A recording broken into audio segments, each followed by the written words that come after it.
Well, good afternoon, everyone. Good afternoon. My name is Martin Phillipson. I'm the Dean of the College of Law, and I'm delighted that you've all joined us here today for the first year welcoming ceremony. It's a special day for our incoming students, and your presence makes it even more special for them. So I'd like you to please stand and join me in welcoming our new first year students. Thank you.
Well, good afternoon, everyone.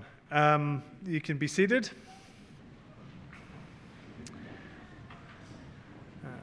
Welcome, students, honored guests, cloakers, family, friends, faculty and staff, and those of you watching online.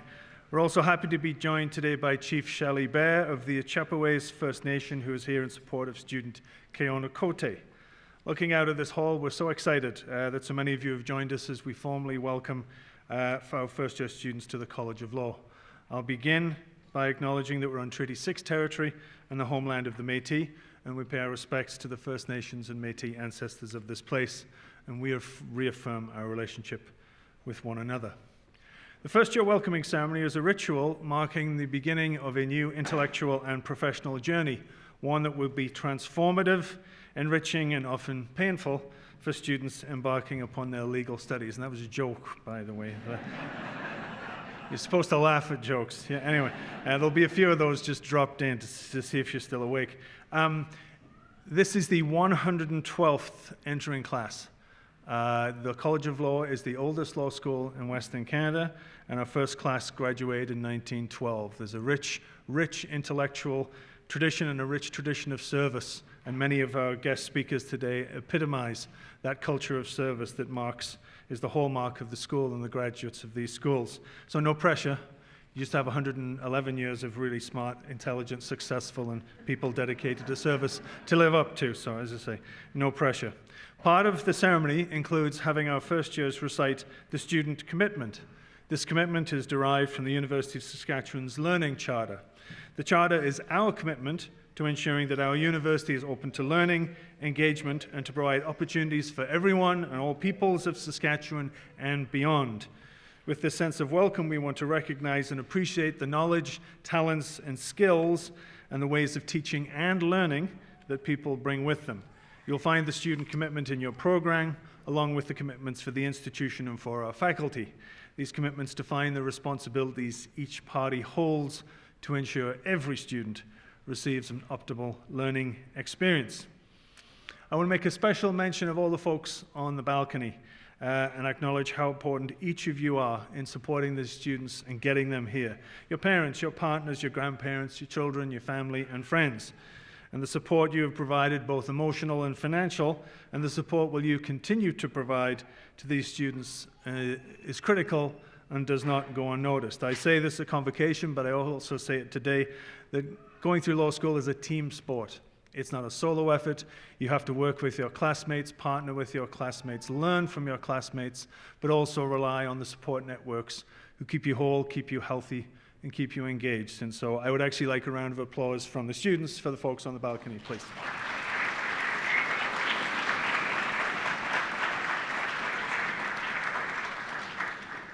Today we're welcoming 126 first-year students to the college.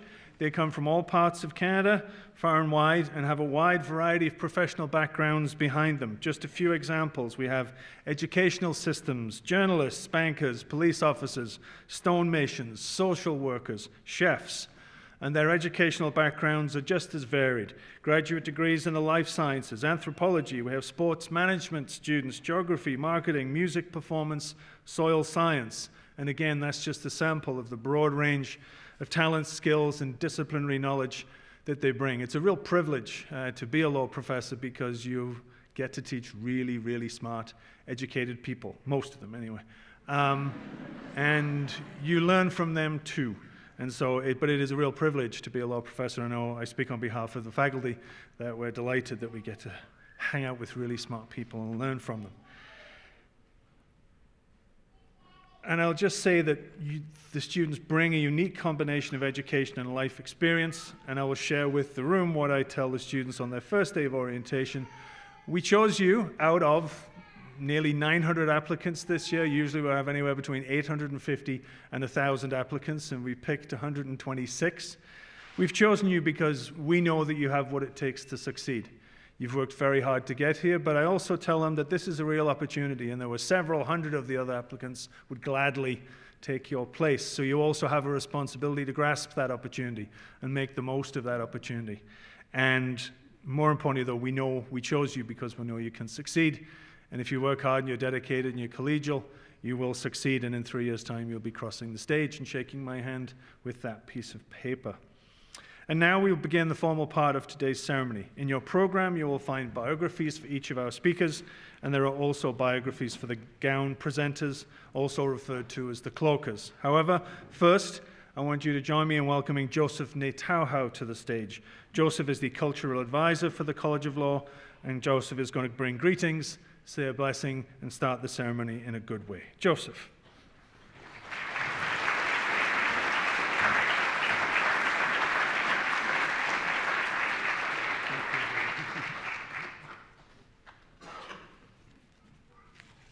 It's always nerve-wracking to get up in a formal situation. I'm an artist in my last life, and musician, actor, and storyteller, so that's my previous life, and everything was all about love, kindness, joy, being creative.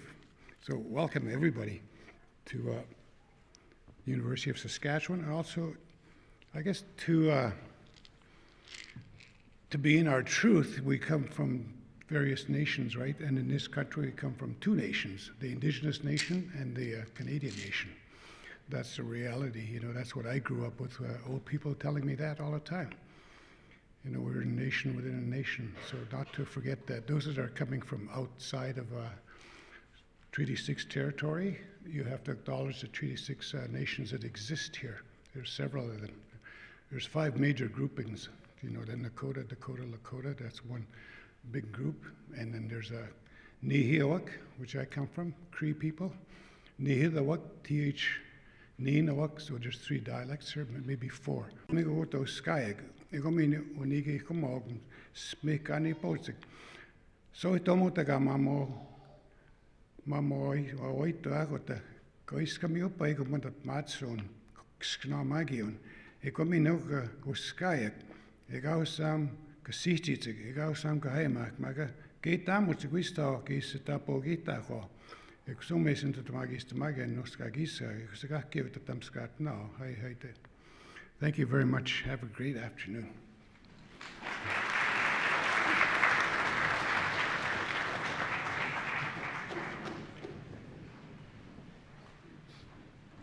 Thank you, Joseph. If you get a chance to see Joseph's shoes, he always wears the most fabulous shoes. And I'm very jealous of his hat, too. But there we go. Best dressed man in the college, by far. I'm going to start introducing our speakers, and our first speaker I want to mention is Mike Maloney, KC, from the class of 1980, and the chair of the executive committee at McDougall-Gawley LLP. McDougall-Gawley is the sponsor of this event, and we're very grateful for their support. This is a big event, and it's an important event in the life of the college, and we're very grateful to McDougall-Gawley for their support. So I'm going to ask Mike Maloney, KC, to come up and give a few remarks.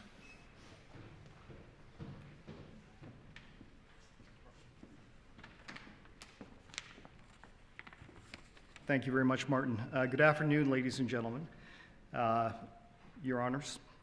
It's really a delight that McDougall-Gawley is able to support this ceremony. We actually trace our history in the firm back to 1891. So by my poor math, we are 21 years older than the college. But what that really means is we've been the beneficiary for 111 years or so of the graduates that come out of the college.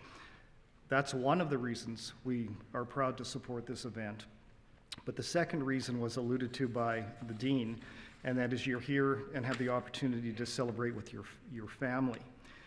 Now, this is a fancy event, and I can tell you that when I was in first year law school, and my friends and colleagues of my vintage will say the same thing, we didn't have this event.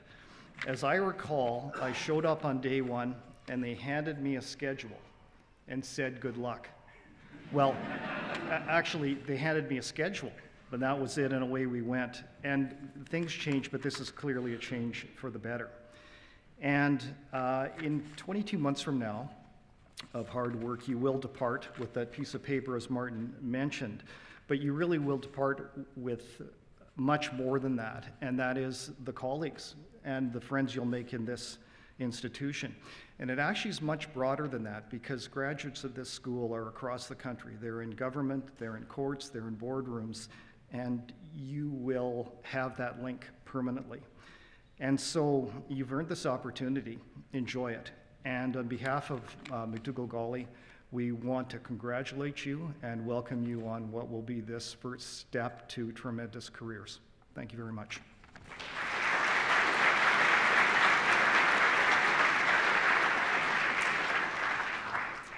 Thanks, Mike, and thanks again to McDougall-Gawley.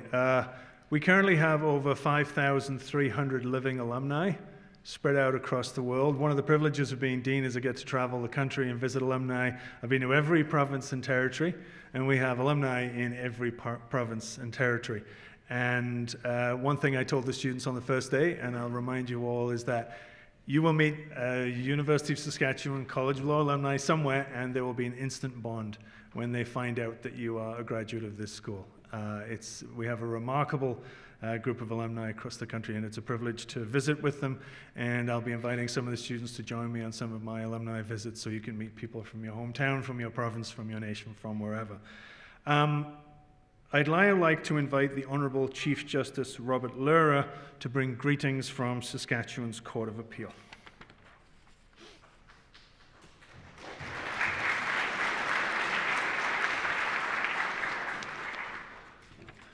Thank you, Martin, and distinguished guests. I am delighted to bring best wishes on behalf of the members of the Court of Appeal to the University of Saskatchewan College of Law class of 2028 and their families. 8 of the 10 judges of our court are graduates of this college. It therefore holds a very special place in the heart of all of us. Now, I'm very cognizant that many speakers will follow me, so let me just make one simple point. It is to validate your choice to pursue a law degree. It almost seems redundant to say this, but this is an important day for all of you. It's important as a milestone. We all understand it's not easy to get into law school. You all have varied backgrounds. Some of you have struggled mightily to be here. Regardless, you've accomplished much just by being admitted to the college, and you're to be commended for that fact. But this day is an important day for a much larger reason. The choice you made to pursue a law degree is an important one and a good one. In the next 3 years, you will learn the technical details of many laws. To this very limited extent, law school might be equated to vocational training. But a law degree provides so much more than that. Most of all, you will learn to think like a lawyer.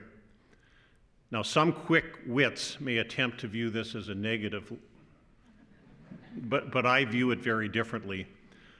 A well-trained lawyer, and I am confident that you will receive that kind of training, thinks critically.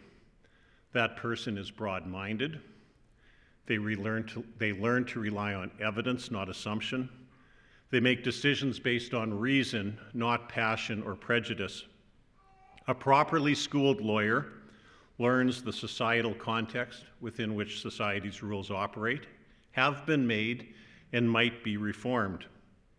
They also learn to be objective or detached within the boundaries of what any of us can do. More concretely, it's impossible to come away from the study of law without appreciating that most issues have many dimensions. Certainly, it's impossible to properly represent a client, whether that be in negotiation or in court, without understanding not only your client's perspective, but the other party as well. Now, through your studies, you will come to appreciate, even more than you likely do at present, that very little in life is black and white.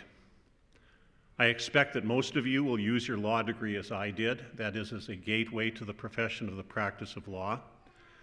Some of you, either now or in the future, may decide to use your legal education in some other way, whether that to be teach, in business, to work as a journalist, to serve in public office, or so on.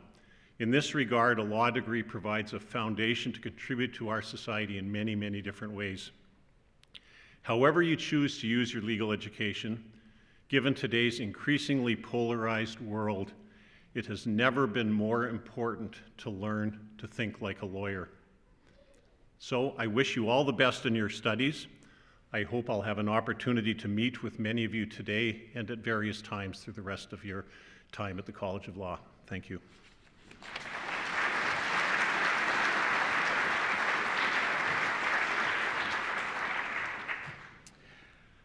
As I told our first year students on the very first day, the college has a proud history of successful graduates, prime ministers, governors general, diplomats, judges, business leaders. But I also always make the point of mentioning that we're just as proud of the thousands of graduates who weren't famous, but who served their clients, served their communities well, served their nations well, and provided service without expecting the accolades and the attributes of higher offices. So every single one of you will make a difference in somebody's life, many, many times. You will be dealing with people at some of the most difficult challenges they face. Should I get divorced? Am I going to jail? Am I going to go bankrupt? Is my business going to fail? Am I going to get deported? Whatever it may be, you will be dealing with people where they need your help, they need your advice, and they need your wise counsel. And every single one of our grads, regardless of whatever office they hold, makes a huge difference in people's lives. And we're proud of all the service that our graduates have provided in the past, and we'll be proud of the service that you do as well.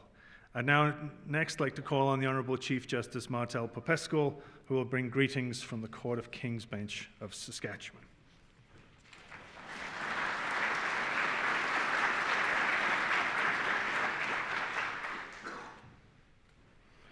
Good afternoon. I would like to thank Dean Phillipson and the College of Law for inviting me to address you on this incredibly special and momentous day. I'm immensely proud to be a graduate of the University of Saskatchewan's College of Law. I sat, more or less, where you are now sitting 48 Septembers ago when I started law school. Time goes by very quickly. Many things have changed. Now, everyone has a cell phone and a laptop computer, and most legal research is done online. Back then, there was no Charter of Rights and Freedoms. Marijuana was illegal. COVID-19 was a half century away. Gerald Ford was the President of the United States, and Trudeau, Pierre, not Justin, was our Prime Minister. However, some things never change, and one of those things is this. This College of Law remains one of the best law schools in the country. I was very honored and immensely proud to be part of it, and so should you. When I was thinking about what to say to you today, I reflected upon my years in law school and the legal career that followed. I decided that I would talk to you about two things: reputation and law school bonding. First, I'll talk about reputation. All of you have been accepted into the College of Law, and as has been mentioned, that is no easy feat and is a significant accomplishment in and of itself. You arrive here with diverse pasts and personalities. I will submit to you that you are now experiencing somewhat of a rebirth or renaissance. Whatever and whoever you once were has changed.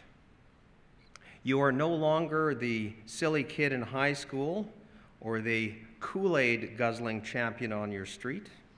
You are all now law students, and in less than 3 short years, you will graduate and begin your preparations to enter the profession. As Chief Justice Lures mentioned, law school is not merely an extension of the undergraduate studies, it's the first step in your legal career. As Professor Kingsfield said in the iconic movie The Paper Chase, you come here with a skull full of mush, and you will leave here thinking like a lawyer. You have the opportunity right now to start to create the reputation that you will carry with you for the rest of your life. It all starts now. If you are fortunate enough to develop a good reputation, you will gain the respect of judges, your colleagues, your clients. A good reputation is unbelievably valuable as an asset that will make the practice of law much easier and will trigger immeasurable rewards. Develop and protect a good reputation, and that all starts now. The second thing that I would like to leave you with today relates to the common bonding experience that you will share with your classmates, those very people that are in this room today as you journey through law school. Over the next 3 years, you will work hard, and if you're anything like me, you'll play hard. You will be stressed, you'll be embarrassed, you'll be elated, you'll be fatigued, overworked, filled with self-doubt, and question what is right and what is wrong. However, you will not be alone. You will be concurrently experiencing this same constellation of emotions with approximately 126 of your classmates. The psychological bond that you'll develop over the next 3 years, you will share mutual experiences during challenging times, and this will result in your classmates becoming your lifelong friends and colleagues. My class, for example, has produced many of the top lawyers in the province, 2 other justices of the Court of King's Bench, several provincial court judges, a former Chief Justice of the Court of Appeal, who will be our keynote speaker in a few minutes, and last but not least, my wife. Enjoy, cherish, and respect those people. In my day, failure rates after first year were high. First year law students were told, look to your left, look to your right. At the end of first year, one of those two people won't be there. Fortunately, as I said earlier, those times have changed. If you work hard and work smart, there should be no reason to fail. If you work hard and you work smart, the proper epitaph might be, look to your left, look to your right. Both of those people are your classmates and likely to become lifelong friends and colleagues. May I humbly suggest that you not get mired down in the mud too much as you struggle to learn complex legal principles and try to keep up with the crushing workload. Instead, do your best to rise above it and try to make the best of the situation in which you find yourself. Strive to take advantage of the tremendous opportunity that you have before you. Don't miss a chance to make friends and learn everything that you can learn. You will be better off for it. The law school years were some of the best years of my life, and I hope the same holds true for you. I cannot tell you that they will be easy years, but I can tell you that they will be worthwhile. You are entering a profession at a time of unprecedented opportunity. Welcome to the College of Law. Good luck, be safe, have fun. Thank you.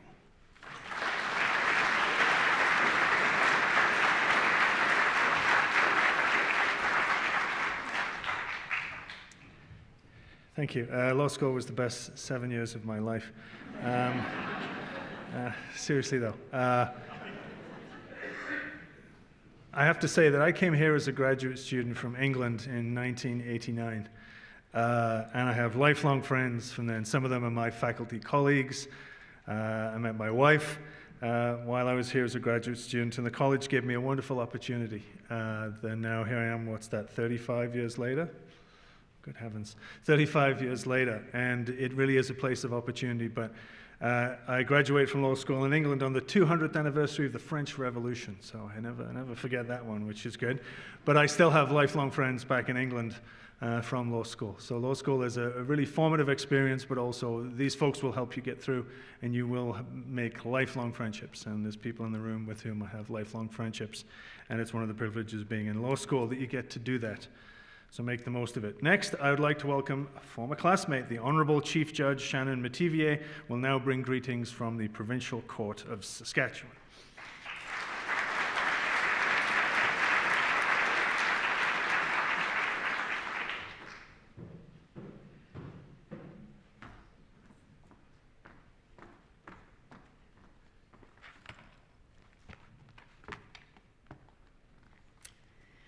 Good afternoon. It is my great pleasure to be here today to welcome you to law school and as future members of the legal profession. The legal profession is rooted in service, responsibility, and a deep commitment to the rule of law. Your training starts today. In law school, you'll be trained to think like lawyers by identifying legal principles and applying them to complex sets of facts. You'll be taught to do legal research and apply that knowledge to build legal arguments. You will learn to communicate those brilliant legal arguments by practicing oral advocacy and legal writing. You'll be introduced to legal ethics and professional responsibility to prepare for the professional challenges you will eventually face as lawyers. Additionally, you will have the opportunity to connect with your classmates, professors, and members of the legal profession. I encourage you to join organizations or activities in law school that interest you. It is a great way to meet people. Your classmates will not only support you through law school, they will become your work colleagues, and the relationships you build now will last far beyond graduation. I am very grateful for the legal education that I obtained at the University of Saskatchewan, which has led to a rewarding career for me and countless other graduates. When I began law school, it never occurred to me that I could become a judge, let alone the Chief Judge of the Province of Saskatchewan. Sorry, I stole your job at the Provincial Court. Dare to dream. To be honest, after my first year moot experience, I didn't think that I would ever set foot inside another courtroom. at least voluntarily. I was a train wreck.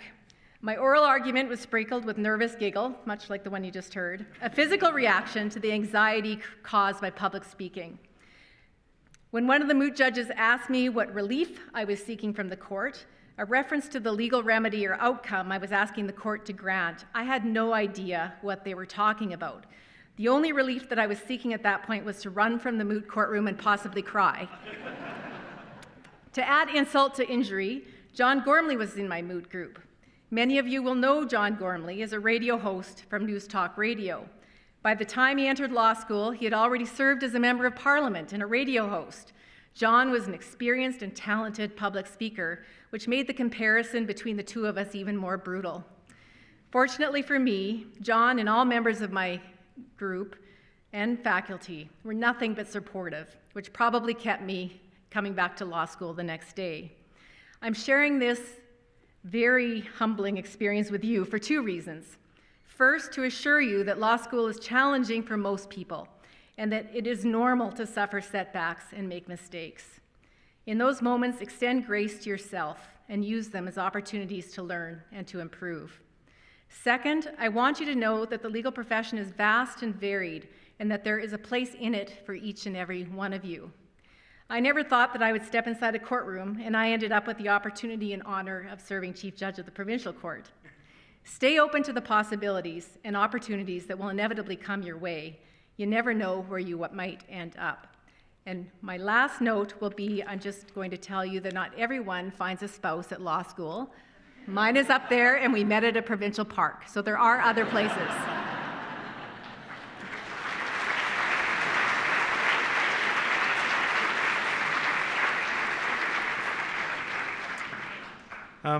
Thank you, Shannon. I've been a law professor here for 25 years and a law professor for 33 years. And one of the perils is that your students end up being more successful and richer than you are. And that happens quite a lot, and you have to just get used to that. But we all have our crosses to bear. On that note, I will now welcome Adam Tuay to the stage, who will, a former student of mine, who will bring greetings on behalf of the Law Society of Saskatchewan.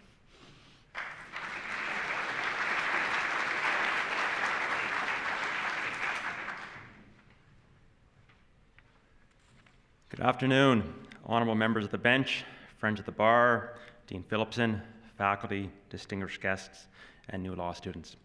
It is my distinct pleasure to bring greetings today on behalf of the Law Society of Saskatchewan. The Law Society regulates the practice of law in the public interest. In doing so, the Law Society is committed to increasing access to legal services, advancing truth and reconciliation, increasing equity, diversity, and inclusion, and promoting a culture of wellness amongst its members. 21 years ago, I started law school. I was 20 years old and had bleach blonde frosted tips, which I can assure you looked even less cool than you're imagining right now. At the time, I had no idea what the next 3 years or 20 years had in store. And looking back over the last 2 decades, what I can tell you is that the law school experience is unique, unlike any other.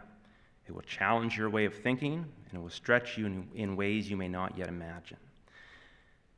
Law school will also open many doors for you, one of which is articling and practicing law in the province as a member of the Law Society, something I hope you will consider doing. At its core, the practice of law is a helping profession.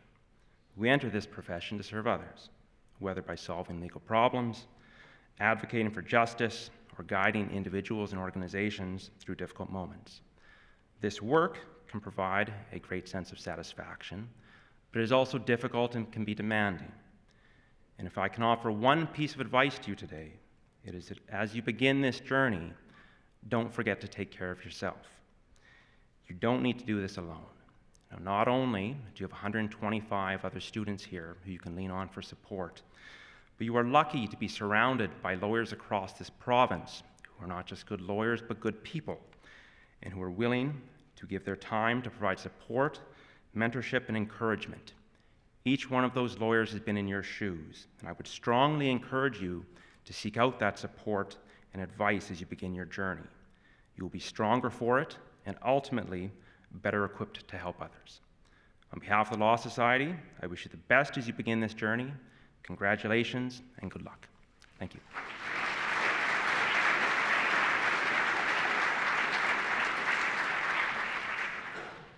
And I can assure you those blonde tips were way worse than you can imagine. One of the privileges of being Dean of the College of Law is, as I said, the alumni and the quality of alumni we have, but also the support we get from the bench and the bar. There is not a law school in the country that could have one of these ceremonies and have the chief judges of all three courts show up and spend their time to give a speech. Not a province in the country where they would do that. We are remarkably fortunate that we have such support from the bench and from the bar in this province. Some of you later on in law school will take part in the Dean's Forum on Access to Justice, which is a fabulous initiative that the college has been running for over a decade. We can assemble the chief judges, we can assemble ministers, deputy ministers, leaders of the legal profession around a table, and students get to present their research and actually really influence policy outcomes. And again, there is not another law school in the country that can pull that sort of group together, because the dean or somebody just picks up the phone and says, "Can you come?" And they always say yes. When we presented a video at a major legal conference out in New Brunswick a few years ago about the Dean's Forum, my inbox blew up with wonderfully jealous emails from other deans saying, "How did you do that? How did you do that?" So, we just asked. And I think that's a testament again to the bonds that are made in this school, but also I just wanted to point out how grateful we are as a college for the support of the bench and the bar and the profession. And it means a lot to the school, and enriches the educational experience of our students and also helps the students to become better lawyers. I also did that because our next speaker is my boss. And so I'm now very grateful to be joined by Peter Stoichev, the president of the university, who's going to bring greetings on behalf of the University of Saskatchewan.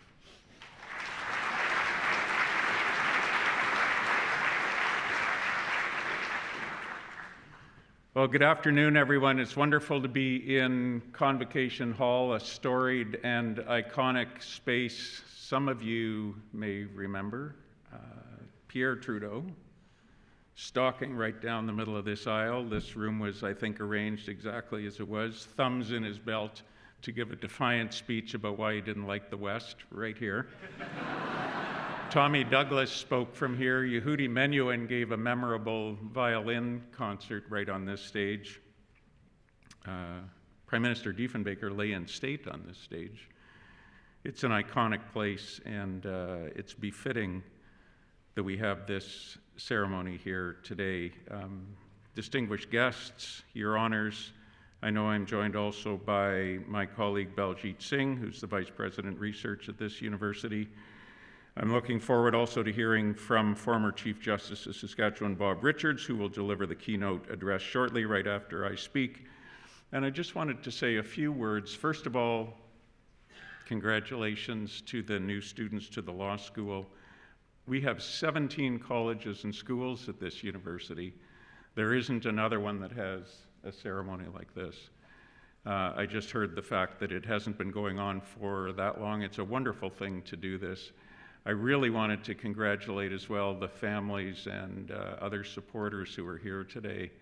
And I'm the parent of a law graduate myself, and I know that a parent feels pride, relief, at times astonishment at the fact that their kid is actually here and doing this. You'll feel exactly the same way, maybe even more so, slightly poorer perhaps, when your child graduates from this great university. And I do want to say to the students to take the opportunity to feel good about this achievement, and obviously take the time as well to thank all of those who supported you in your goal of being here today. I do want to set this in a bit of a university context as well, and we are here because the university has brought us together, and I find myself saying with greater and greater frequency these days that a university is a wonderful thing, crucial to the experiment that we call democracy, an experiment that we want to have a positive result and to keep on going. And we're so fortunate to be in Canada and to have the freedoms that we have. And given the world that we're in now, and some of the previous speakers were alluding to this, where it's difficult to separate out what's true and what's not true, where our future depends on knowledge and the correct use of it, where research, and we do a lot of research here as a research-intensive university, one of the finest in that regard in Canada, where research holds the key to our greatest challenges, and where particularly not only free speech but informed speech are critical to our humanity, universities are needed more than they have ever been. Excellent colleges of law such as this one are needed more than they have ever been. And the University of Saskatchewan, by extension, is needed, I would argue, more than it has ever been.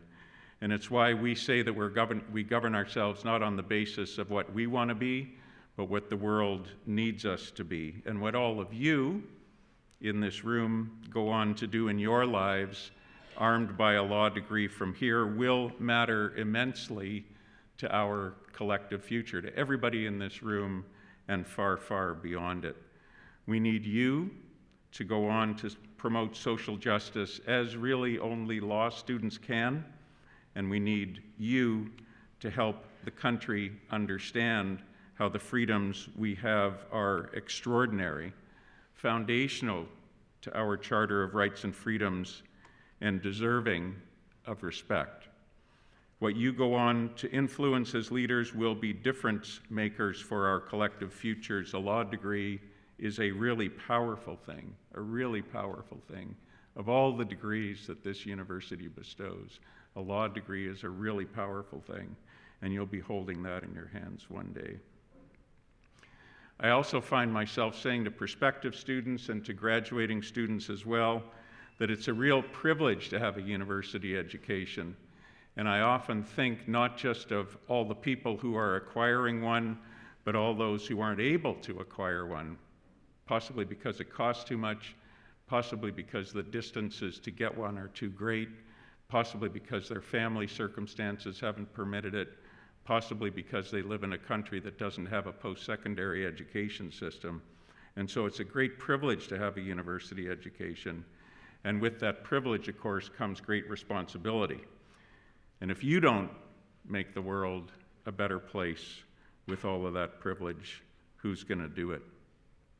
I wanted to say a little bit, Martin was referring to this, and by the way, thank you, Martin, for your leadership and for being such an excellent dean of this college. I want to say a little bit about this College of Law's distinguished alumni, because I'm always fascinated by these stories, and I suspect you would be too. Canada's 13th Prime Minister, the Honourable John Diefenbaker, was a graduate of this law school. As you've heard, Canada's 24th Governor-General, the Honourable Raina Tishon, was. 2 premiers have been graduates of this law school. Tilly Taylor, Saskatchewan's first female magistrate and the first chairperson of the Saskatchewan Human Rights Commission, was a graduate of this law school.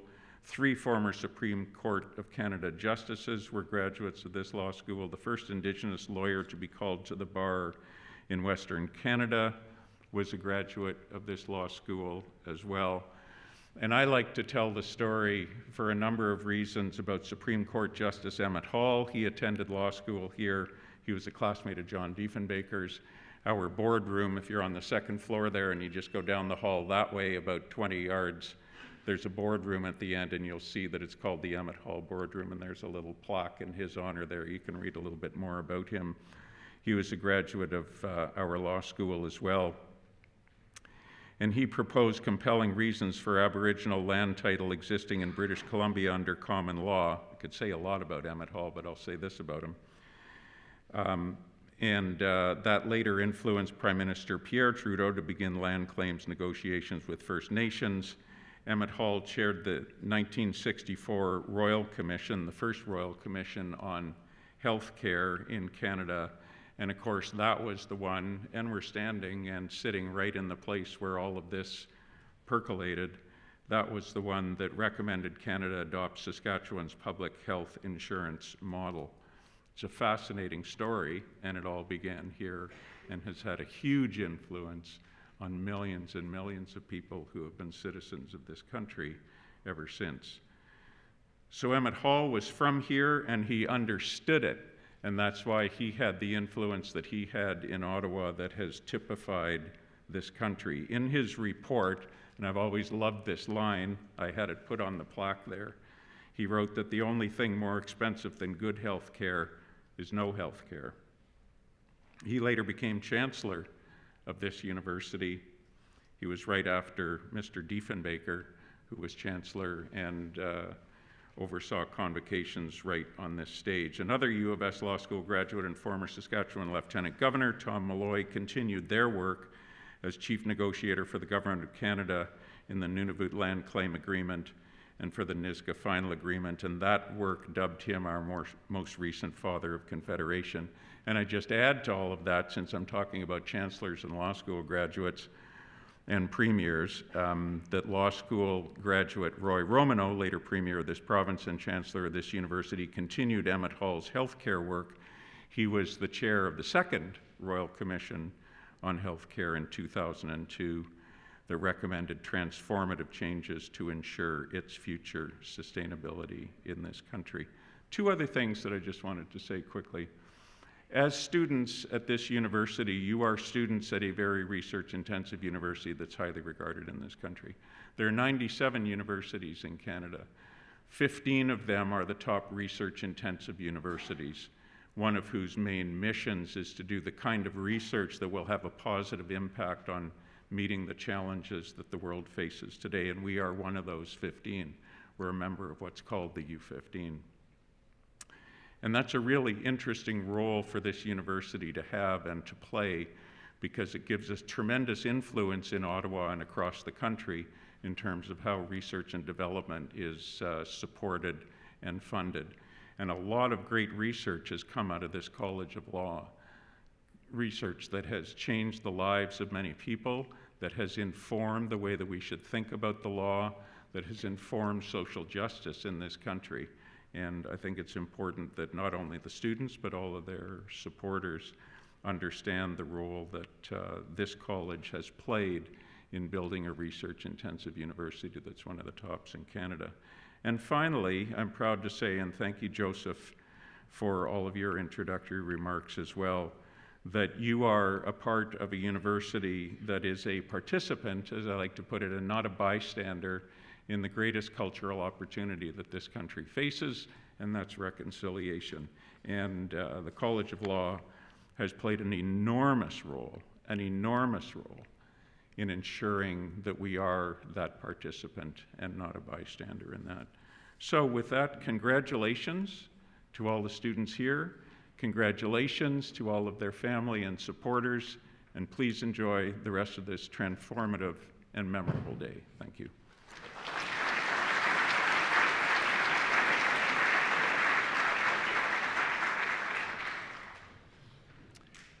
It's one of the great things about this school. We've been around so long. So I think 5 generations of Emmett Hall's family have gone through this school. I taught his great-grandson, who's now a lawyer out in Victoria.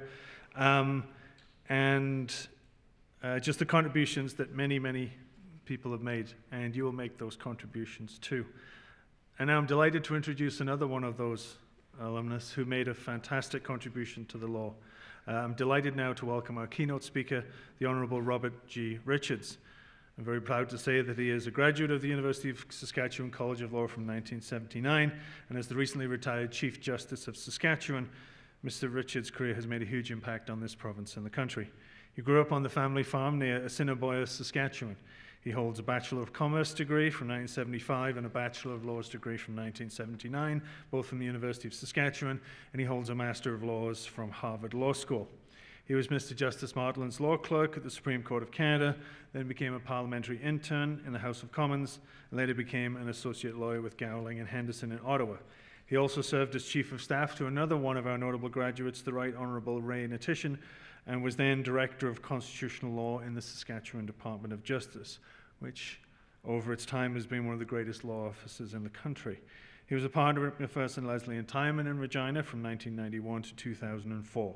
During his career, he appeared as counsel in over 40 Supreme Court of Canada appeals.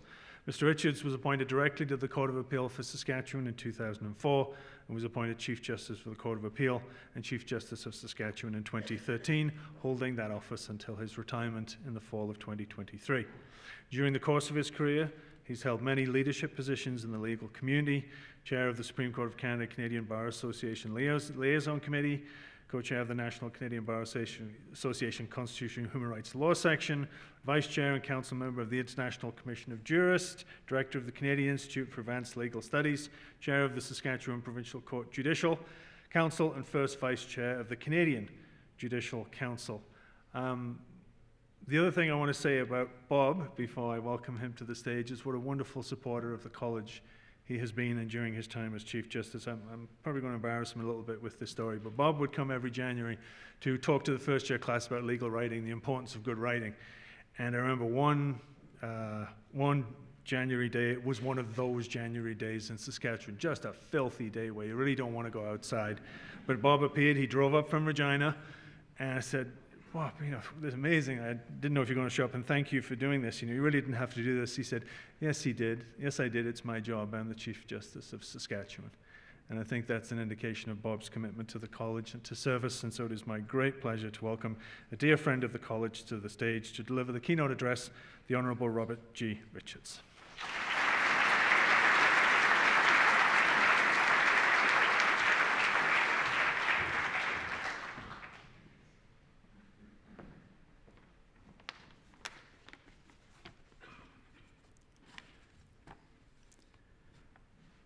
Thank you very much, Dean Phillipson, for that comprehensive introduction.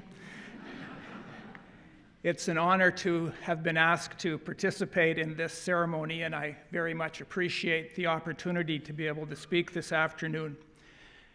Ladies and gentlemen, if you're a speaker in my position, it involves quite a bit of pressure to begin your remarks with a funny story or a joke of some sort. We've kind of developed a cultural expectation that a keynote speaker will say something amusing at the beginning of his or her remarks. And I expect if you were honest, many of you this afternoon would admit that you're kind of thinking that if Richards has anything at all going for him, he'll start things off with a little bit of a joke. And all of that makes me think of former US President Jimmy Carter. He once spoke to a very important audience in Japan and did so with the assistance of an interpreter. He opened his remarks with a rather long and somewhat complicated joke and then paused for the translator to tell the story in Japanese. The translator spoke really only very briefly, but the joke seemed to go over very well. There was hearty laughter and applause. And at the end of the evening, Carter sought out the translator and asked him how he had managed to convey such a complicated joke in relatively very brief terms. The translator smiled and said, "Oh, I just say, President, tell funny joke, please laugh." So I thought of asking Martin to just say, "Richards, tell funny joke, please laugh," but I decided not to do that. Well, members of the class of 2027, please accept my warm congratulations on having been admitted to law school. As others have noted, just getting through the doors of the college is a not insignificant feat in and of itself, and I join today's other speakers in congratulating you on that accomplishment. For my part, I can tell you that opting to study law was one of the best decisions I ever made, and I hope that when you are my age, you can look back on your decision to go to law school and be able to say the very same thing. Now, I'm not so old that I don't know that getting on the road in law school involves dealing with a lot of pressing practical issues.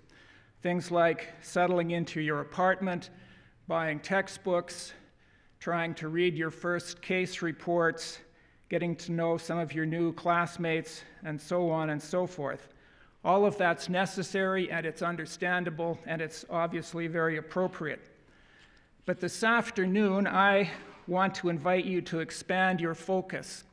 I want to draw the camera back from your immediate day-to-day concerns and take a look at the bigger picture, to consider where you and your legal studies and your ultimate careers will fit into the world in which we live. And more specifically, I want to talk to you about something called the rule of law, and about the opportunities that you as law students and then as members of the legal profession will have in relation to safeguarding and advancing that ideal. And in doing so, I'm going to develop in a bit more detail some of the notions that were referred to by President Stoichev. The rule of law, of course, is a bedrock principle that informs and underpins and gives shape to constitutional democracies like Canada. It's frankly difficult to overstate the significance of the rule of law in supporting democracy, ensuring justice, creating peace and stability, and promoting prosperity and personal well-being. The rule of law is, pure and simple, one of humankind's noblest and most significant achievements. That bold statement having been made, let me look a bit more closely at what the rule of law involves. Its most familiar feature is the idea that all individuals, persons, and entities, whether public or private, are accountable in the same way under the law. This means, for example, that Justin Trudeau can't throw his critics in jail just because he is Prime Minister. It means that Richard Wagner, in his position as Chief Justice of Canada, can't ignore his income tax obligations or his agreement to buy a house. It means that a businessman like Peter Nygard, much in the news this week, can't escape liability for sexual assaults just because he's rich. The idea, to repeat, is that the law applies equally to everyone, regardless of their station in life, regardless of their wealth, and regardless of their power. Now, in addition to the notion of equality, a proper conception of the rule of law involves other considerations as well. Let me flag 4 of them. The first is the notion that legal processes must be fair and impartial. This includes the extraordinarily important idea of an independent and unbiased judiciary, untouched by corruption and free from behind-the-scenes influences by politicians or anyone else for that matter. Relatedly, trials themselves must be things that involve fair procedures. That, of course, includes the right of individuals who are facing liability to mount a defense. So the rule of law contemplates thoroughly independent judges who resolve disputes by way of fair hearings. The second aspect of the rule of law that I want to mention is the principle of legal certainty. And by that I mean the idea that the law itself must be clear, stable, and accessible. This is necessary for there to be a predictable legal environment so people can make informed decisions and know the consequences of their actions. So, no laws made in secret, no laws involving retroactive liability. Third, the rule of law is usually taken to include the notion of protecting fundamental rights and freedoms. In other words, it involves the idea that laws will safeguard individual rights, and that if they don't or fail to, there will be remedies for such failures. So to put it another way, the concept of the rule of law contemplates the protection of things like freedom of speech and freedom of assembly, and the right not to be arbitrarily detained, and it anticipates that the violations of such rights can be vindicated. The fourth and final additional aspect of the rule of law that I want to highlight is the idea of access to justice. This is the concept that everyone should be able to make use of the courts or similar institutions to assert their lawful entitlements and to obtain redress for the unlawful actions of others. The point here, obviously, is that there can be no real justice if the tools to enforce rights are beyond the reach of the individuals whose rights are being offended. So, in a very brief nutshell, that is the rule of law.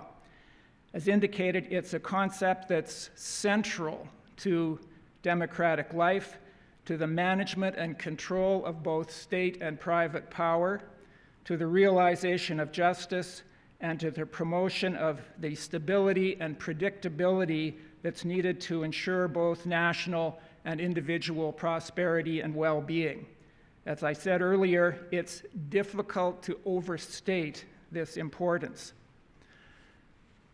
Now, in a country like Canada, it's very easy to take the rule of law for granted and to somehow assume that it's the normal and natural state of affairs. While we Canadians haven't done a perfect job in realizing rule of law ideals, and while there's obviously always room for improvement, we do score highly on the rule of law front. Equality before the law and fair trials in particular are just part of the air that we breathe. That's how things are and how we assume they will work. So in this regard, the rule of law is a bit like good health. It's something that's hard to appreciate or even notice while you're enjoying it. Its significance becomes apparent only after you've lost it, only after you're in the hospital, so to speak. But of course, the rule of law is not the norm. And in fact, it is absolutely exceptional. Even a cursory look around the world reveals this sad fact very clearly. Here are some quick examples of what I'm talking about. In Russia, the judiciary and law enforcement agencies are severely compromised and, in effect, often act as Vladimir Putin's agents. Witness, for instance, the deeply disturbing tale of Alexei Navalny. In China, the Communist Party has absolute control over the judicial system, and it uses it to stifle calls for reform and to advance whatever other agendas it sees fit. Here we need look no further than what befell Canada's two Michaels beginning in 2018. In Nigeria, by way of another example, corruption is a pervasive problem that affects the judiciary, government, and law enforcement. It's said that the country's special anti-corruption agencies have themselves become corrupted. Studies reveal that over 70% of Nigerians have been asked to pay bribes. And of course, the simple fact that a state has embraced the rule of law is no guarantee that the rule of law will endure. There is a long list of countries whose histories illustrate this point all too vividly. Hungary is just one example of what I'm talking about. It was only a relatively few years ago that watchdog groups were describing Hungary as a leading democracy in Eastern Europe. However, Prime Minister Orbán subsequently proceeded to systematically transform his country into what's now seen as an autocracy. Among other things, he packed the courts with political loyalists who would uphold his agenda, and he engineered an acute failure to follow through on prosecutions in corruption cases. Members of the European Parliament have recently described Hungary as no longer being a fully functioning democracy. Worrying stories about the decline of the rule of law and democracy can also be told about many other countries where those things once seemed to be really fairly, firmly, and stably rooted. These include Venezuela, the Philippines, Mexico, Turkey, and India. Even just across the border in the United States, we see things like attempts to weaponize the Justice Department for personal gain, an ongoing attack on the integrity of public institutions, including the courts, and a focused effort to handcuff the courts by stacking them with ideologues. It's striking and it's sad that in its 2023 report, the World Justice Project concluded that over 6 billion people live in countries where the rule of law is being eroded.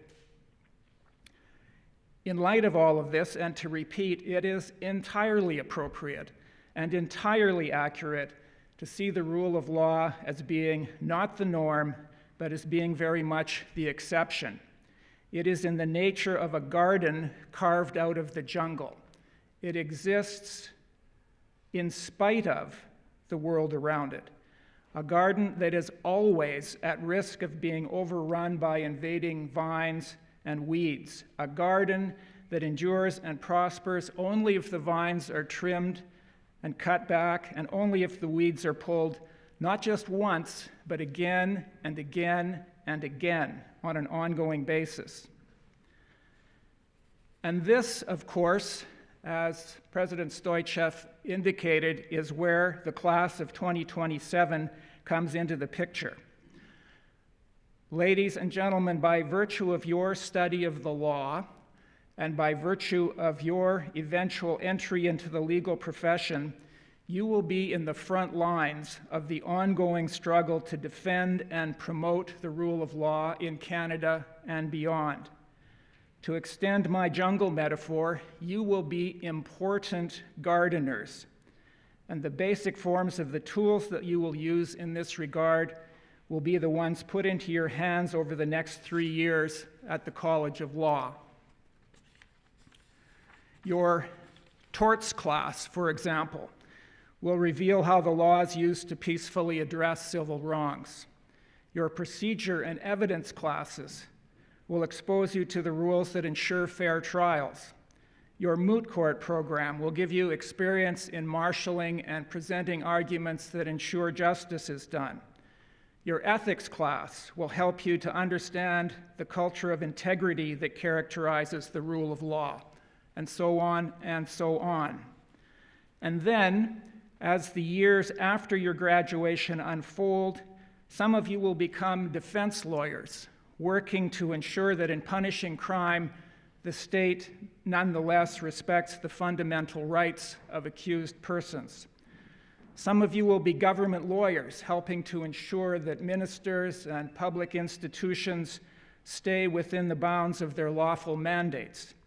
Some of you will be commercial lawyers, advising clients to help them abide by the laws that they have to navigate. Some of you, I hope, will hold public office and bring a lawyer's appreciation for fairness and due process to the political sphere. And also, without doubt, some of you will be judges charged with fairly and impartially applying the law to the problems of people who appear before you.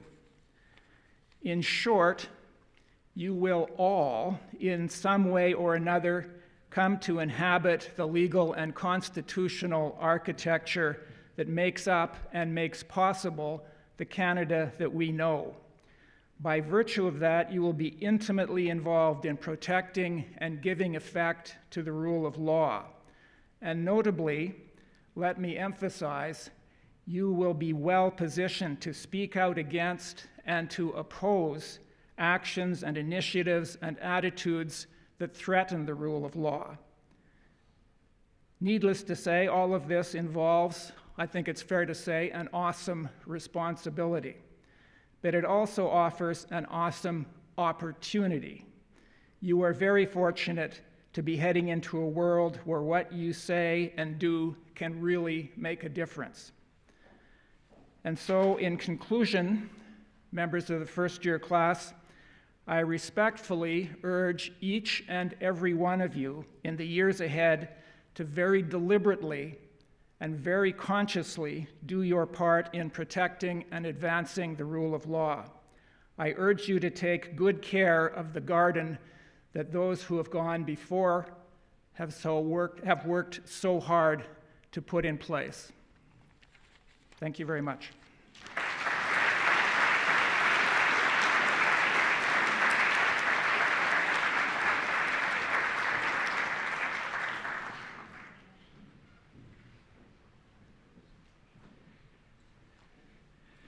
Thank you, Bob. I would now like to welcome our cloakers to the stage. We're grateful that they include current student leaders and many distinguished representatives from the legal community, including a number of College of Law alumni. Cloakers, please join me on the stage. I was recently asked about the significance of the black gowns that the students will receive today. One of my predecessors, Sanjeev Anand, who is now a provincial court judge, provided some background about the gowns when he spoke at the ceremony in 2022. The gowns are black for two reasons. Firstly, the black gowns serve to distinguish this ceremony from the white coat ceremonies held by medicine, dentistry, veterinary medicine, etc. Secondly, and most importantly, the black gown is symbolic of the tunic that was worn by individuals as a sign of learning until the middle of the 14th century. And it was that academic gown that we're now all familiar with that was adopted and subsequently modified by Oxford and Cambridge and then the legal profession in England. It symbolizes to students and their families that the students are progressing into a field of higher learning and that this field is both a privilege and an opportunity. And it marks the beginning of an important new chapter in their lives. And I want to introduce the cloakers who will be part of welcoming these students. And please step forward as I introduce you. Amy Constant, who's a College of Law student and president of our Indigenous Law Students Association. Mark Dolan, a College of Law alumnus, a partner at Lakefield LLP and the president of the CBA Saskatchewan. Lorne Fagnan, College of Law alumnus and a partner at McKercher LLP. Terry Kempinski, KC, a College of Law alumnus and partner at Leland Kempinski. Professor Colton Fair, College of Law alumnus and a professor here at the College of Law. Alicia Hunter, a College of Law alumnus, a partner at Pachomchuk Shadal Hunter, and current president of the Saskatchewan Trial Lawyers Association. Sarah Knowles, a College of Law alumnus and legal counsel with the Saskatchewan Health Authority. Chief Judge Shannon Matevia, who wants to be the Chief Justice of Saskatchewan. It's not very comfortable. Yeah, it's good to have life goals. Who spoke earlier representing the Provincial Court. And last but not least, Sam Riendo, College of Law student and president of the Law Students Association. Okay, let's welcome them.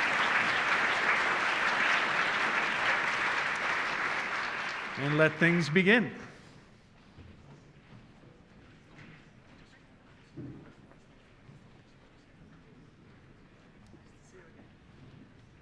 Syed Ali Abbas, Saskatoon, Saskatchewan. Christopher Adipwaju from Cambridge, Ontario. Mashoud Ahmed, Saskatoon, Saskatchewan. David Allen, Saskatoon, Saskatchewan. Elif Attila, Edmonton, Alberta. Cameron Bailey, Calgary, Alberta. Rachel Barker, Saskatoon, Saskatchewan. Megan Bentham, Kelowna, British Columbia. Summer Byer, Saskatoon, Saskatchewan.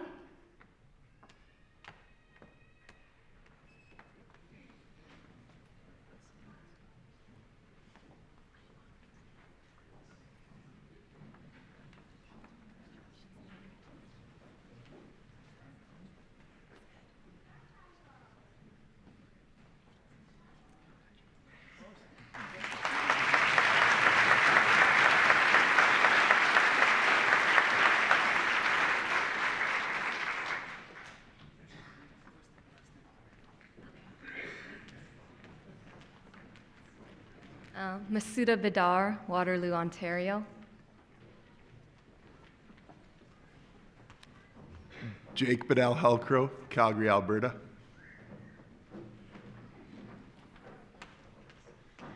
Jaden Bloomhagen, Galahad, Alberta.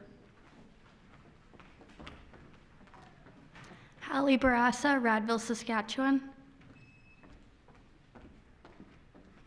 Lucas Brown, Moose Jaw, Saskatchewan. Drew Bullets, Harton, Saskatchewan. Stephanie Chalak, Calgary, Alberta. Vance Cobbler, Saskatoon, Saskatchewan. Kiana Codio, Chapways First Nation.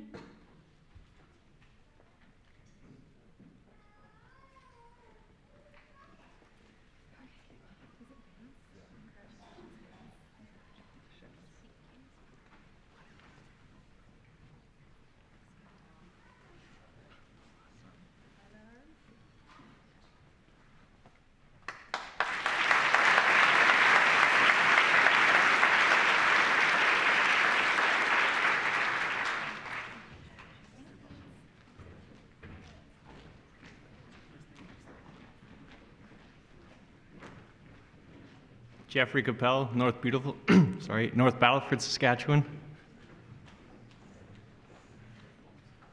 Nick Dan, Victoria, BC. Ahmed Daoud, Edmonton, Alberta.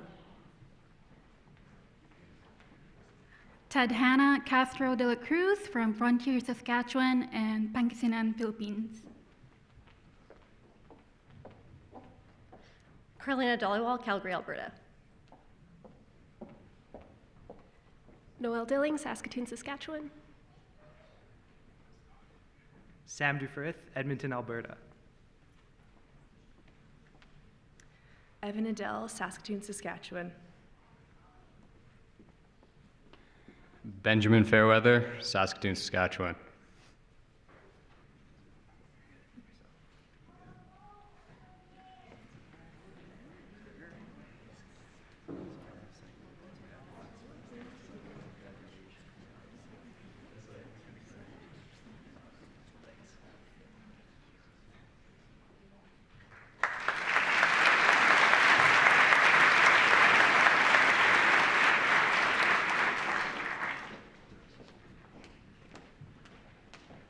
Faith Favel, Prince Albert, Saskatchewan. Lana Fayad, Edmonton, Alberta.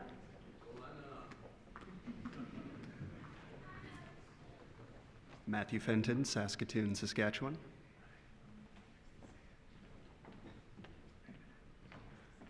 Abby Fung, Calgary, Alberta. Skylar Gagne, Calgary, Alberta. Kayla Gardiner, Saskatoon, Saskatchewan. Aiden Gatsky, Swift Current, Saskatchewan. Hajra Guman, Saskatoon, Saskatchewan. Zoe Gates, Regina, Saskatchewan.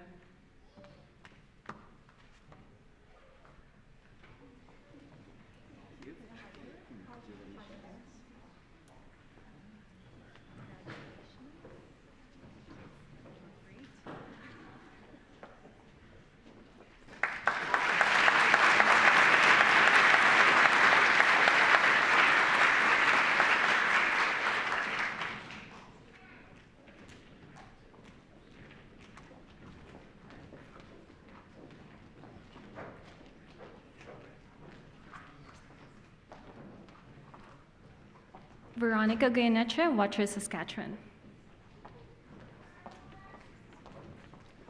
Austin Goyer, Saskatoon, Saskatchewan.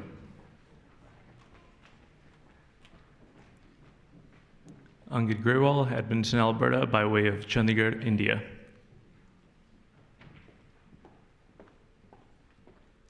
Tona Hagen, Haugesund, Norway. True Hamilton, Edmonton, Alberta.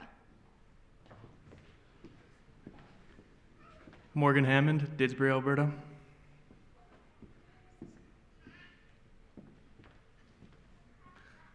Luther Harkley, Shawnigan Lake, British Columbia. Landon Henderson, Lethbridge, Alberta.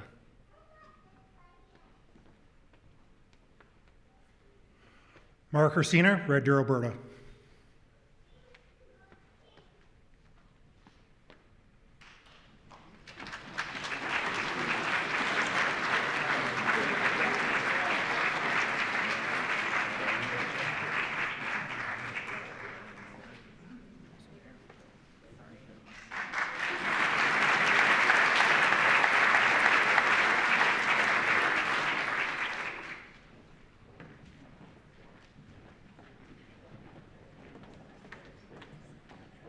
Sarah Hodson, Saskatoon, Saskatchewan.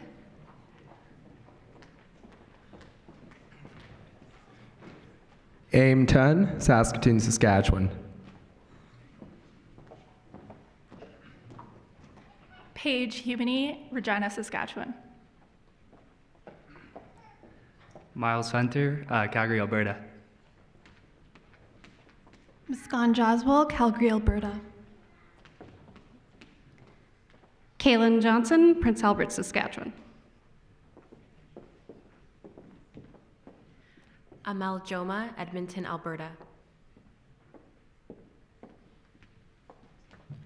Rachel Zhang, Calgary, Alberta, and South Korea. Ariane Callan, Calgary, Alberta.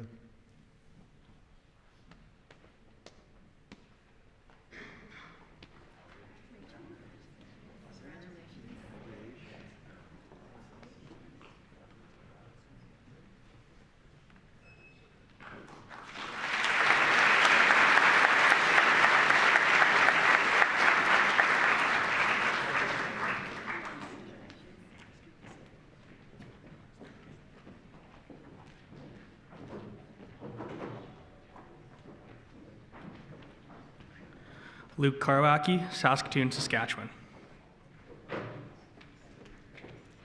Janae Kent, Calgary, Alberta. Jaylin Kim, Regina, Saskatchewan, and South Korea. Connor Kempinski, Saskatoon, Saskatchewan. Kiana Kozak, Edmonton, Alberta.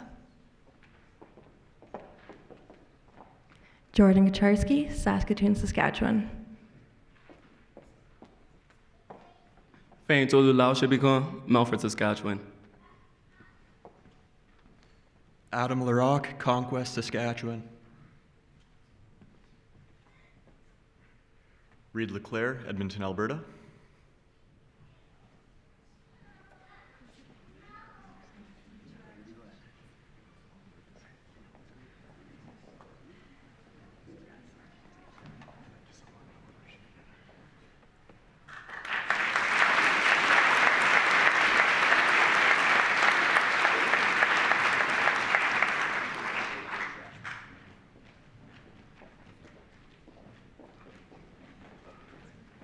Sungyeon Lee, Edmonton, Alberta, and South Korea.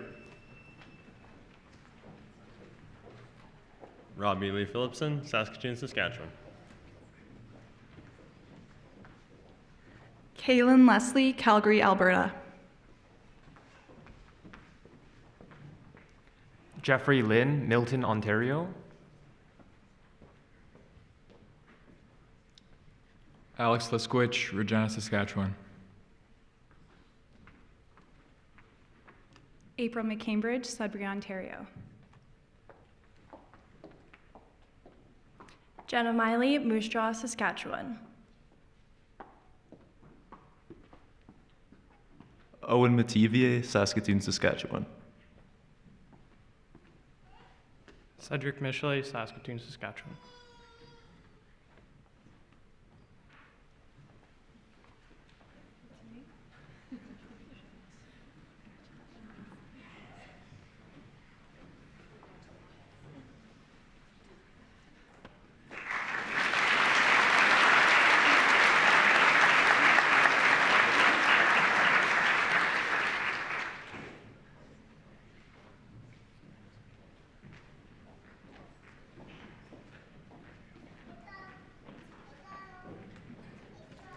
JC Mitchell, Hinton, Alberta.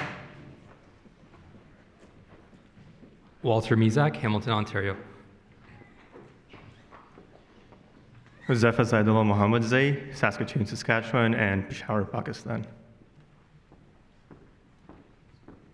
Kiara Monroe, Yellow Quill First Nations, Treaty 4 territory. Ashley Nychuk, Treaty 4 territory, Saskatchewan. Natalie Afokany, Tisdale, Saskatchewan. Tamiktukpa Joy, Olusanya, Brandon, Manitoba, and Nigeria. Stephen Orr, Melfort, Saskatchewan. Adrian Pablo, Calgary, Alberta.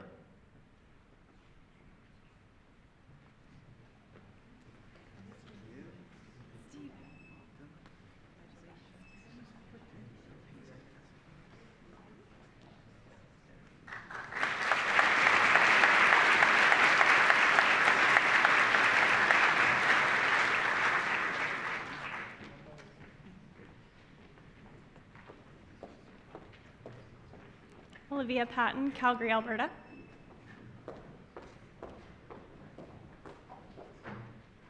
Jarrett Penner, Saskatoon, Saskatchewan. Tom Pickrell, St. Albert, Alberta. Riley Pitcher, Lethbridge, Alberta. Tyler Pulowski, Edmonton, Alberta. Austin Prezalowski, Esterhazy, Saskatchewan. Tristan Randall, Calgary, Alberta. Emily Rayome, Regina, Saskatchewan. Jenna Renwick, Milestone, Saskatchewan.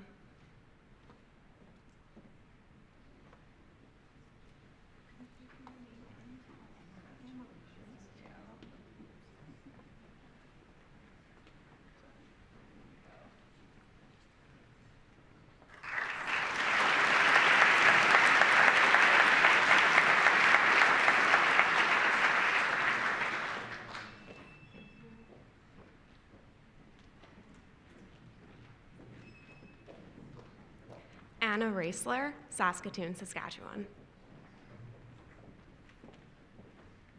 Joshua Ripchuk, Regina, Saskatchewan. Bali Sahota, Calgary, Alberta. Reese Santos, Edmonton, Alberta. John Shappert, Edmonton, Alberta. Nolan Showerty, Regina, Saskatchewan. Brittany Shillhouse, Regina, Saskatchewan. Garen Chair, Unity, Saskatchewan. Alina Snenning, Edmonton, Alberta.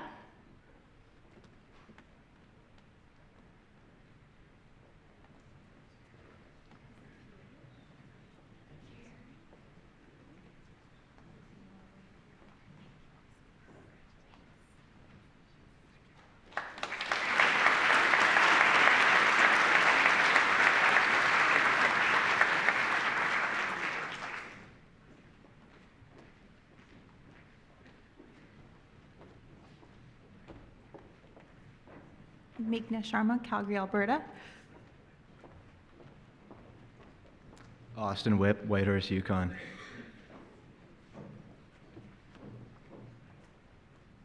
Benjamin Michael Schifrin from Edmonton, Alberta.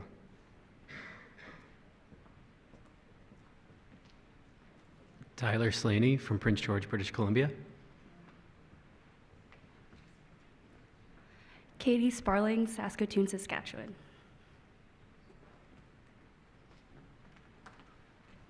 Haley Stakowski, Holden, Alberta. Jalen Stonechild, Saskatoon, Saskatchewan. Michelle Strauss, Waterloo, Ontario. Tatiana Tebfats, Calgary, Alberta.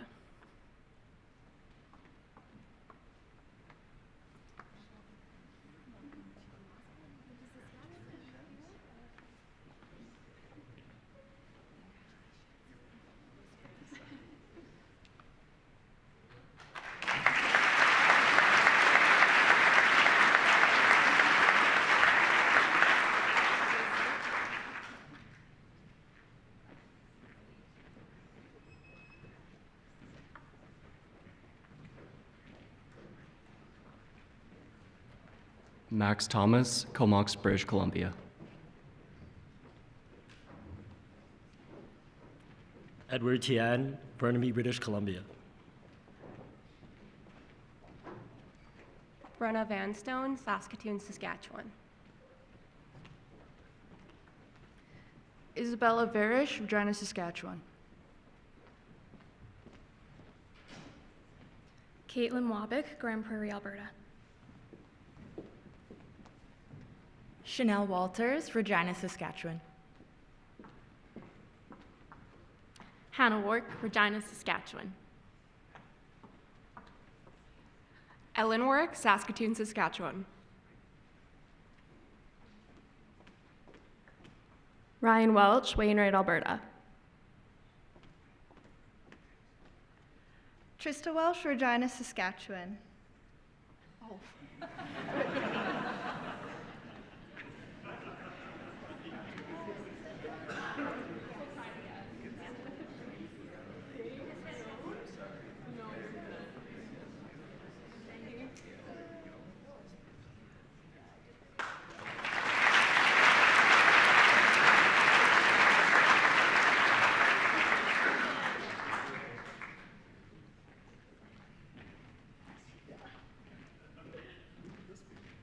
Trista Welsh, Regina, Saskatchewan. Elena Welts, Calgary, Alberta. Anna Weeb, Saskatoon, Saskatchewan. Joshua Weeb, Herschel, Saskatchewan. Alan Yaskowicz, Wynyard, Saskatchewan. Matthew Yip, Edmonton, Alberta. Michaela Ziegler, Regina, Saskatchewan. Devin Zintel, Saskatoon, Saskatchewan. Kyle Zdzinski, Grand Prairie, Alberta.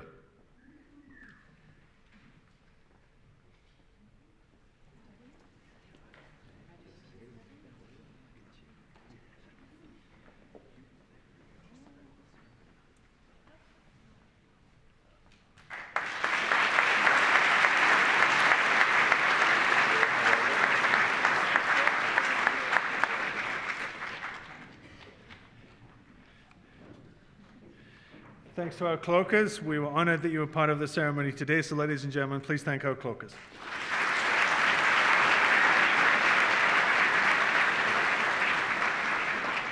Don't worry, we're almost there. We're getting there. I'm going to now invite Professor Heather Haven, the College of Law's Associate Dean Academic, to recite the educator commitment on behalf of the faculty at the college.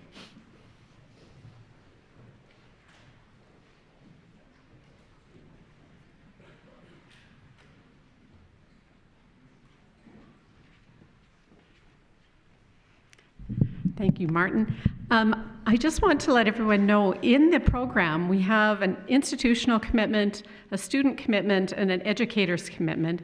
And these are all taken from our learning charter at the University of Saskatchewan because it's a commitment to engage in our learning as a three-way triangle between the instructors, the institution, and the students.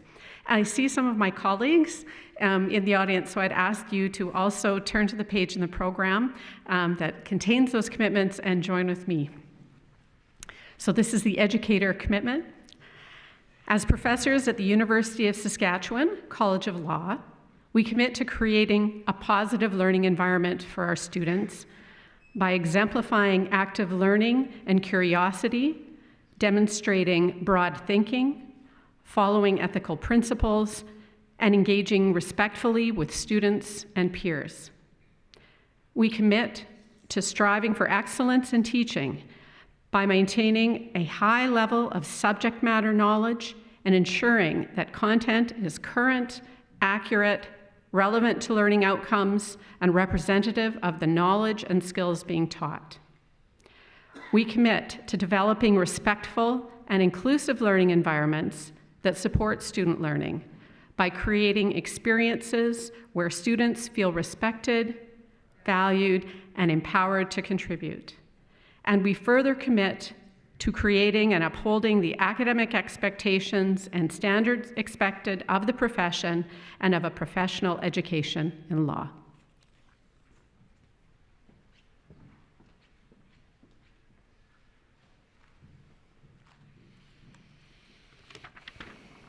I'm going to now ask our students to rise and repeat after me as we recite the student commitment found on page 4 of the program. So we'll do this nice and slow.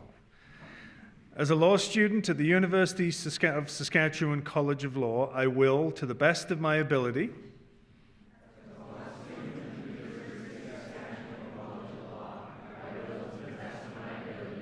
engage in a respectful way with local, national, and global members of community and society.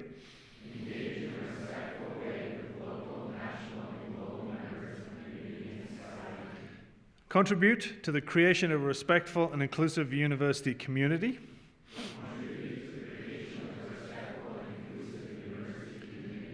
actively engage in the learning process, undertake all learning activities with academic and ethical integrity.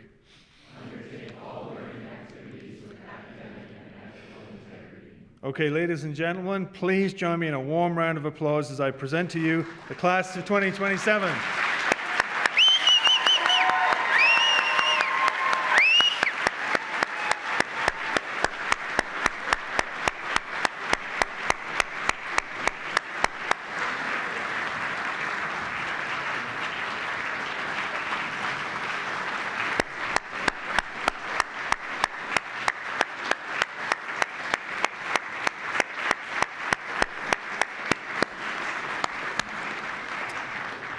Okay, students and guests, you can be seated. Almost finished. A couple of things. One, they'll never look smarter than this ever, so remember that moment. And secondly, I do want to say to those up there that we take our responsibilities to our students very seriously. The legal profession has woken up to the fact that it is often not a well profession and it has issues with wellness. So you have entrusted us with your children, your partners, etc., and we have a strong commitment to wellness in the college, and we will take care of them. We encourage them to speak up if they are struggling, to speak to you, to speak to us, to speak to their professors. We're here to help you. That is not a sign of weakness. It's a sign of professionalism that when you are struggling, you speak up and seek help. You cannot serve your clients if you are not healthy. You cannot serve them to the best of your ability.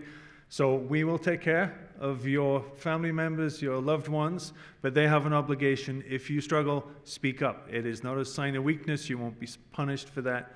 We will take care of you. But again, that is part of being a professional, that you admit when you have an issue, and the profession and us, your professors and others, will help you deal with it. Okay, this is a fun part where we get to give away money. The next part of the event is the presentation of some of the college's most significant entrance awards. Several students received letters to inform them that they'd received one of these awards, and I now invite those students to head over to see Katie, who's going to give you a wave at the side of the stage. That way you can avoid the fighting your way down the row, walking all the way to the front, when all I can think of is the Jeopardy music in my head while we're waiting for you to get to the front of the stage. This way you can avoid, again, a very awkward walk. While the students make their way to the stage, it's an opportune time to say thank you to our donors. The College of Law is grateful for each and every donor and for each gift we receive, whether large or small. All are meaningful and appreciated. We rely on the financial support of alumni and friends to assist us in funding bursaries, scholarships, and many other initiatives that impact the student experience at the college. For some students, law school would not be an option without the financial support they receive from our donors. There are various criteria for the entrance awards presented today, including academic achievement and leadership, and we're very proud of each award winner. Firstly, the Gary and Tammy Bujo Centennial Entrance Award is presented to Rachel Barker.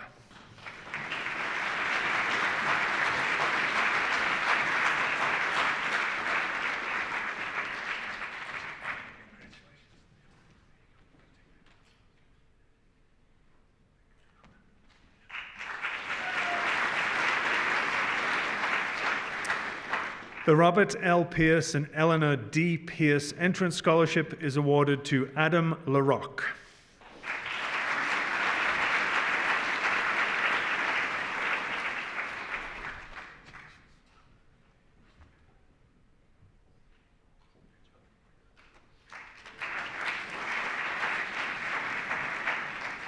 The recipient of the Rolco Radio John Gormley Mature Law Student Award is Walter Mizek.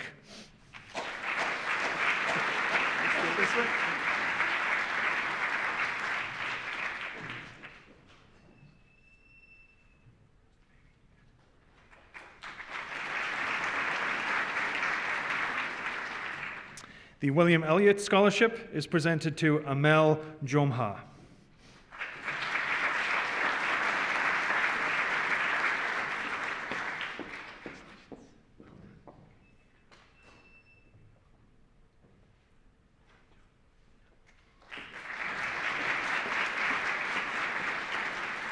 I would like to invite Adam Tue back on stage, minus blonde tips, to present the Law Society of Saskatchewan Scholarship. This year's recipient is Aidan Gatsky.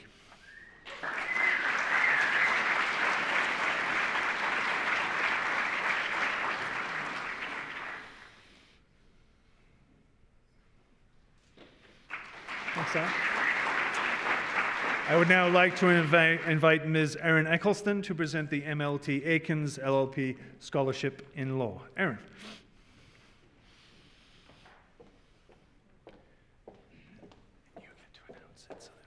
Sounds good. Hi, I'm Erin Eccleston. I'm a partner with MLT Aikens here in Saskatoon. Welcome to the class of 2027. It is my pleasure to present the MLT Aikens LLP Scholarship in Law to Angad Grewal.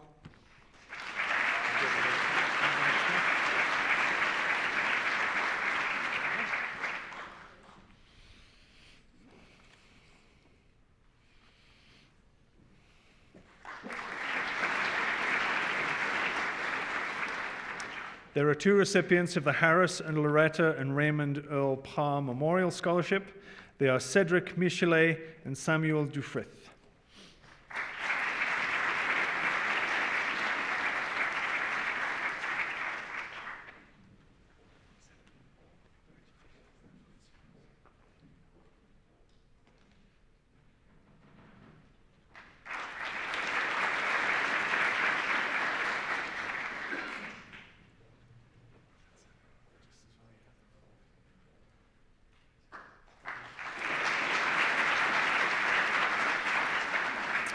I'd now ask Leanne Scheinbein, Board Chair of the Law Foundation of Saskatchewan, to join me to present the Law Foundation of Saskatchewan's 25th Anniversary Scholarship.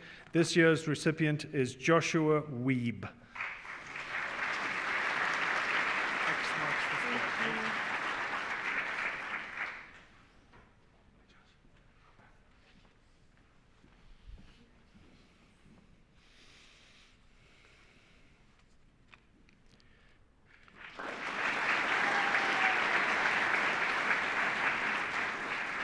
The Brian Crane Gowling WLG Scholarship in Indigenous Law is awarded to Kiera Monroe.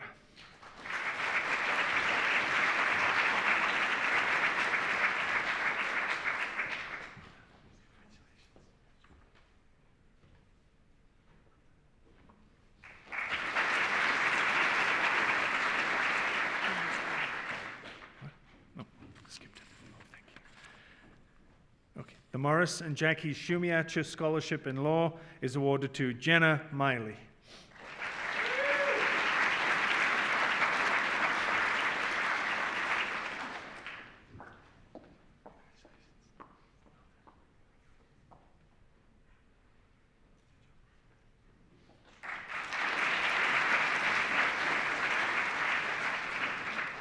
The Mohinder Chada Award in Law goes to Kaylin Johnson.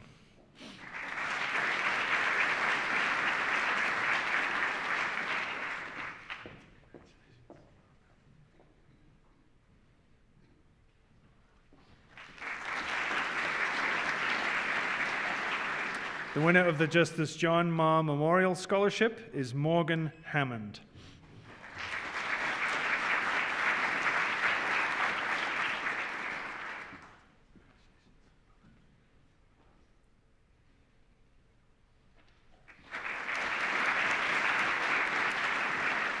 The Thomas P. and Peter S. Dace World War II Memorial Scholarship is awarded to Drew Bulitz.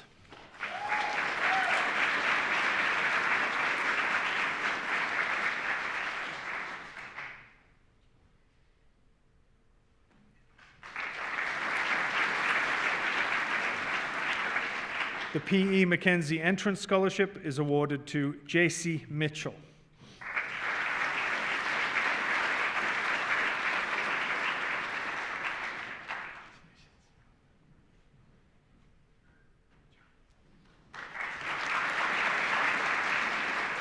And finally, we have the James M. Stevenson Entrance Scholarship is awarded to Joshua Ribchuk.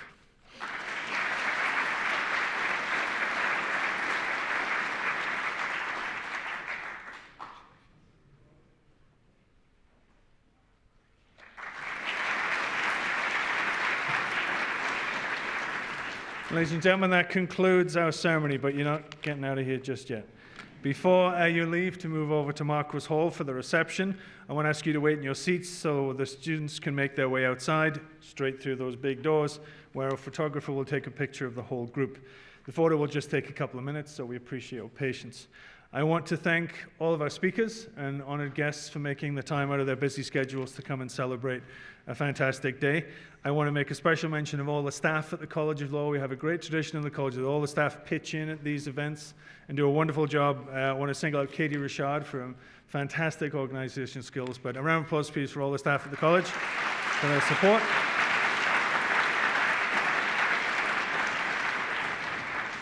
And I hope you'll join us all at Marquis Hall for the reception, and our staff will be outside to direct you. But if I can ask the students now to start leaving, and thanks to everybody for attending today's ceremony and helping our students celebrate. Thank you very much.